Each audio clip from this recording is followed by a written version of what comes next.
حوالے سے بتائے اور تھوڑا سا شاہ گفر صاحب کے بارے میں بتائیے، کس طرح کے وہ شاعر تھے۔ السلام علیکم ورحمۃ اللہ وبرکاتہ۔ جیسا کہ ہم سب لوگ جانتے ہیں کہ یہ جو کشمیر ہے، وادی گلگوش، یہ فقیروں رشی منیوں کی سرزمین ہے۔ یہاں سادات اور اولیاء اللہ ہیں۔ آگے اولیاء کاملین جو باہر سے آئے ہیں ان کو ہم سادات کہتے ہیں، اور اکثر اولیاء کاملین اسی زمین سے پیدا ہوئے ہیں جن کو ہم ریشی کہتے ہیں۔ انہی صوفی بزرگوں میں، انہی اولیاء کاملین میں ہماری اس گلگوش وادی میں ایک بہت بڑی جماعت ایک ہی زمانے میں پیدا ہوئی ہے، جن کو ہم بہت بڑے صوفی شعراء کے زمرے میں شامل کرتے ہیں۔ ان میں شاہ گفر صاحب اولین درجہ رکھتا ہے۔ اس کے بعد عمر کے لحاظ، اس کے بعد ہمارے شمس فقیر صاحب ہیں، اس کے بعد جو ہے نیام صاحب ہے، رحمت دار ہے، رحیم صاحب ہے، یا مومن صاحب ہے۔ مومن صاحب تو سرگنا ہی ہے۔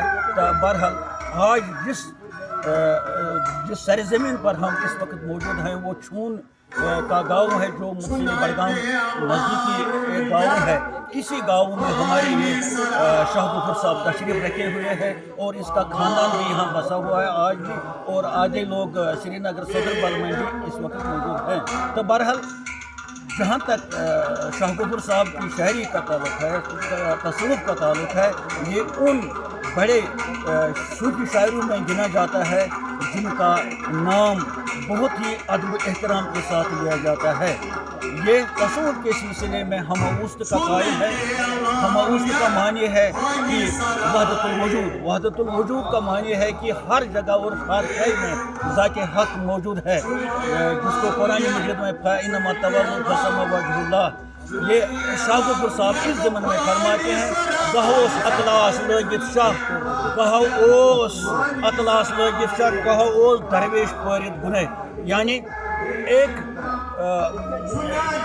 طرف ایک معمولی گدری والا گدری پہنا ہوا آدمی، اس میں بھی ذات ہے، اور دوسری طرف ایک اطلاس پہنا ہوا آدمی، اس میں بھی ذات ہے۔ ایک تخت پر بیٹھا ہوا بحیثیت بادشاہ یا جج، اور دوسرا سائل ہے۔ نل دیت کا بھی یہی مشن ہے، اور ہمارے علمداری کا جو بھی صوفی شاعر ہے وہ اسی، خاص کر کشمیر کی بات ہم کرتے ہیں، وہ اسی ہم وسط کے قائل ہیں۔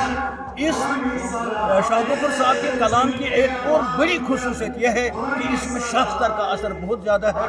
جو شاستر آج کے پڑھے لکھے نوجوانوں کا سمجھنا بہت ہی مشکل ہے، بہرحال وہی لوگ اس کو سمجھتے ہیں جو عرفان سے تعلق رکھتے ہیں، جو تصوف کی دنیا میں رہتے ہیں۔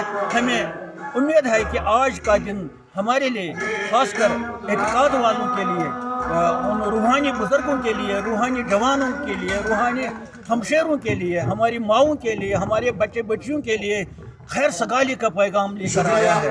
ہم یہاں کھڑے ہیں، ہمارے ایک طرف شاہ گفر صاحب کا روضہ شریف ہے، دوسری طرف محفل سما ہے، اور ہم چند لوگ یہاں کھڑے ہیں۔ ہمیں امید ہے کہ آج کا دن وسیلہ بن جائے ہمارے گناہوں کو معاف کرنے کا، اور ہماری جو بیماریاں ہیں، جسمانی بیماریاں ہیں، روحانی بیماریاں ہیں، سماجی بیماریاں ہیں، اے اللہ آج ان تمام بیماریوں سے ہمیں نجات دلا۔ وسیلہ لاتے ہیں ہم کو یہی شاہ گفر صاحب۔ السلام علیکم۔ شکریہ۔